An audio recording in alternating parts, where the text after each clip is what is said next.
so I've done the experiment. I actually put 4 ounces of peroxide in the bottle, 8 drops of red food coloring, and 1 tablespoon of dish soap. So I have to put it right here. Now, I put 3 tablespoons of warm water and 1 tablespoon of dry yeast. So let's see if I can at least pour it.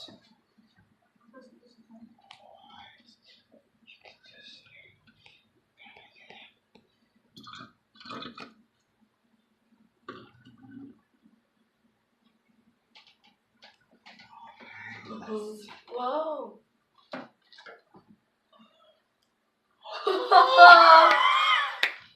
Yes. Great job, Gary. So, if you really love this video,